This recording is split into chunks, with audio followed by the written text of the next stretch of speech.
Everyone likes free stuff, right? Free can be exciting. Free can be rewarding. But is anything of significance ever really free? That free medium fry with your burger? That free speaker you got with your last time you upgraded your phone? When we think about these things, we understand we're not really getting anything truly free. But yet we all still tend to buy into these incentives. Free entices the masses. It has been hardwired into us for some time now. But at what point does this obsession with free start to become dangerous? There's a valid reason why talk of socialism has been on the rise, and equally valid reasons why there are alarming objections to the thought. Politicians are gaining traction by pitching ideas of getting things for free. These political talking points are generally geared towards tackling problems in economic justice, but often put true economic justice at further risk.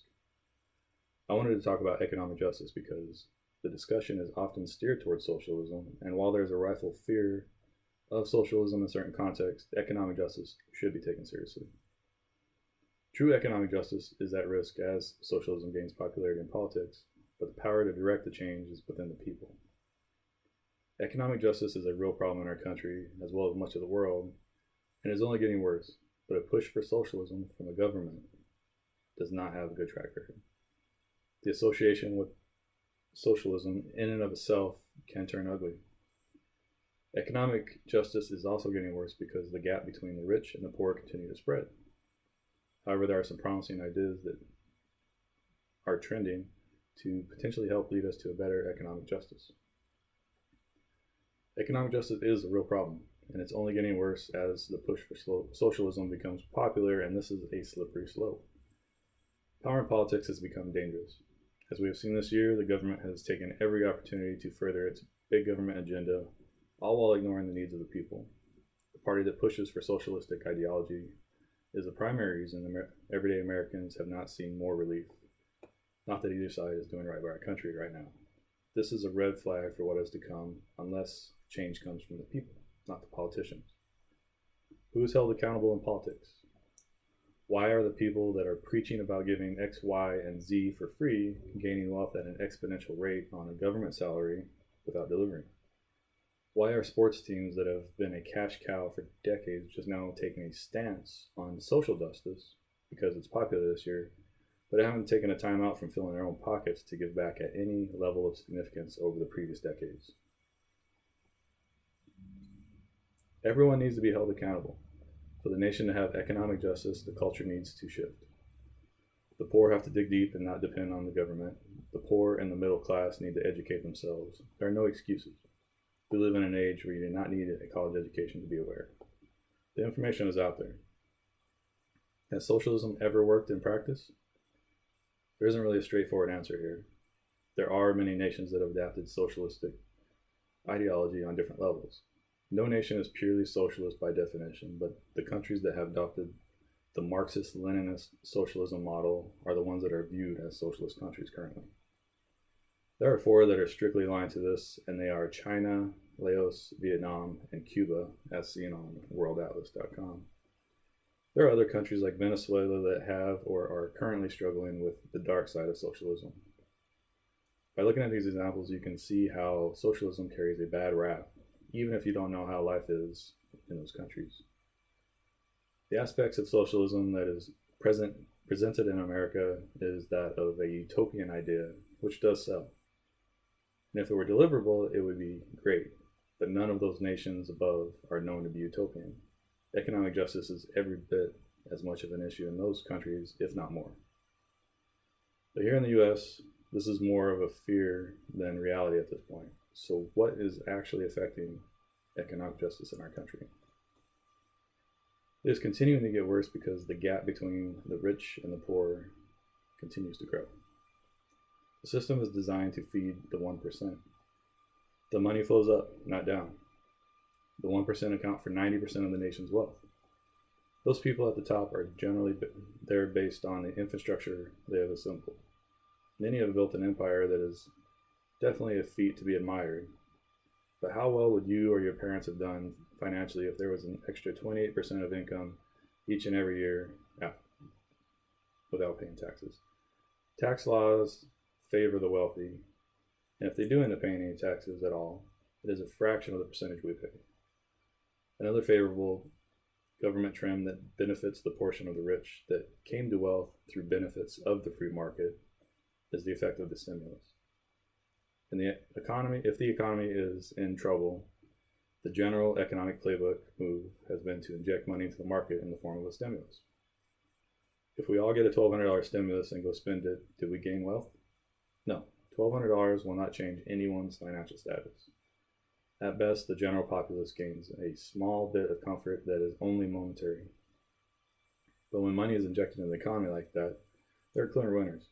And this year shows that individuals like Jeff Bezos and Bill Gates, who gained a significant wealth based on what goods and services they offered.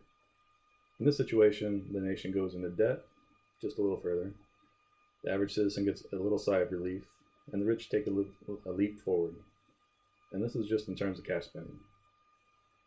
What about concentration of wealth?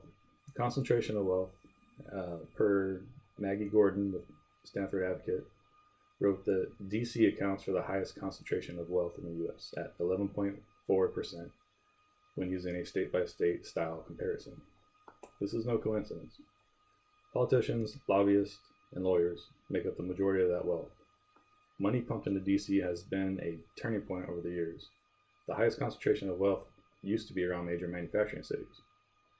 These are areas that produced a viable product that directly affected our GDP, which is an indication of our nation's wealth. And this concentration of wealth has shifted because of political corruption. A true embrace of economic justice has been lost on politicians that claim to be a purveyor of this concept. This is a mere talking point, and talking points are merely in alignment with the party's value on said topic. It has become increasingly popular for politicians to introduce areas of promising free healthcare, education, etc. And it's very appealing to picture your life without these burdens. But is it really free? Obamacare is a striking reminder that it's not, at least not as executed to date. Alexandria Ocasio-Cortez, AOC, whom is always full of contradictions, has been a big defender of Obamacare. She recently posted how she was a hardworking person that was devoid of good health care. She was 20 when Obamacare was launched and was most likely still on her parents' health care previous to that while she was still in college. As Michael Austin of the Western Journal wrote, she has also taken an extreme anti-capitalist platform stating that capitalism is irredeemable. And within weeks started to sell sweaters for $58 that say Green New Deal and a couple other slogans. The hypocrisy is unreal. Randomly being able to sell shirts for a hefty profit is very much a capitalist model, but she promotes socialist ideas. She does have a pitch to tax the rich. This is a sensitive subject because if you just steamroll the 1%, it's likely for them to not only take their money elsewhere, but very likely their industry as well, which has a direct effect on jobs and then the economy. The idea is worth exploring though. As much as the idea of common good is a talking point, laws continue to make the rich increasingly rich. Taxes are an obvious advantage. The super rich avoid paying tax, the same tax percentage that the most of the US pays.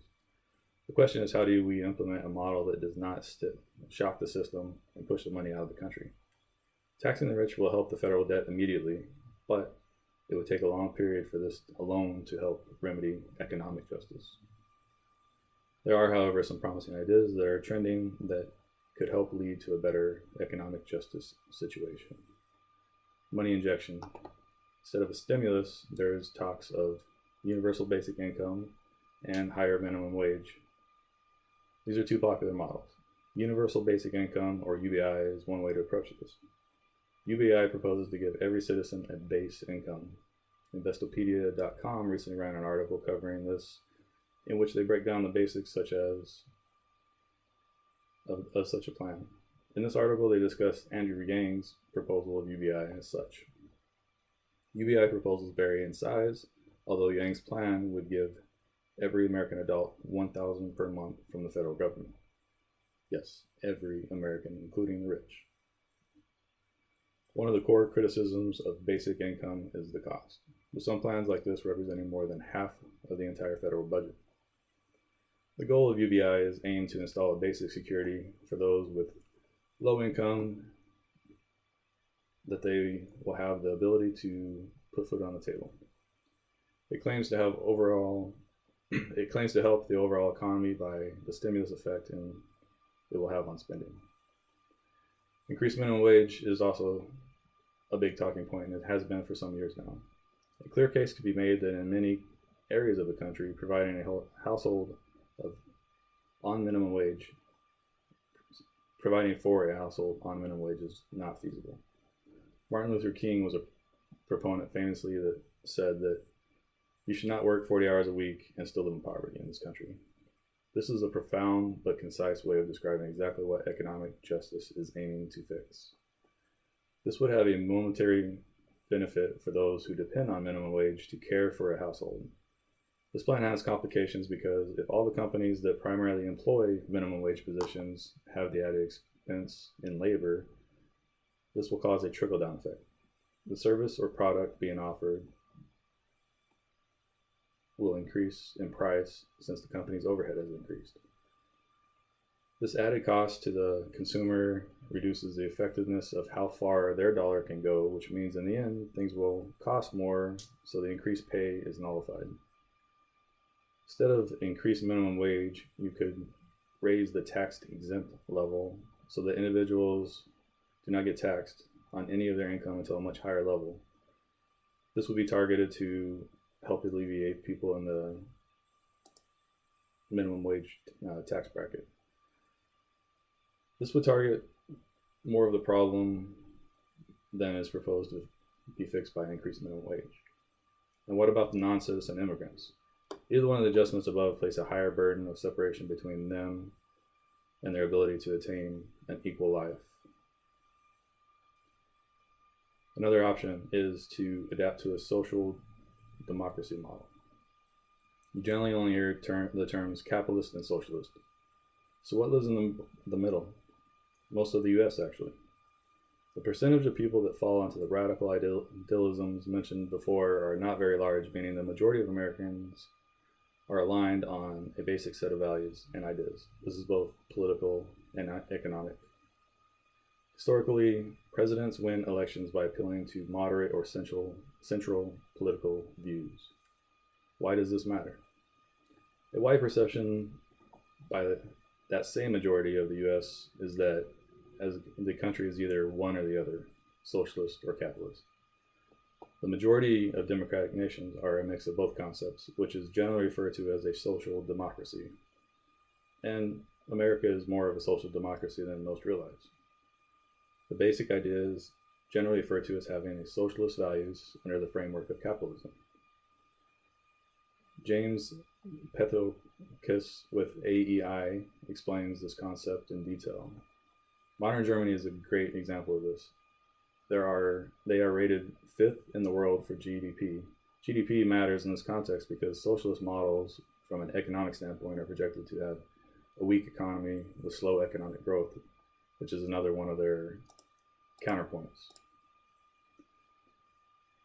So I've thrown a lot of points and counterpoints at you. The reason is that there are not currently any great options to economic justice other than a shift in culture to increase awareness and to let the power of the people steer our country to fix this. America is still a nation of the people and for the people. Who we elect is our power. Electing someone based on empty promises of a free utopia beyond any basis of reality is not only dangerous, but likely to further the disparity.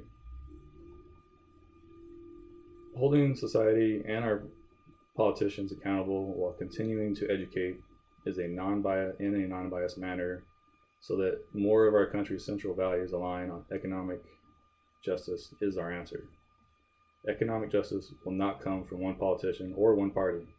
Unity on these issues is the only way to move forward as a nation. And I'll end with a quote from Martin Luther King. The time has come for us to civilize ourselves by the total, direct, and immediate abolition of poverty.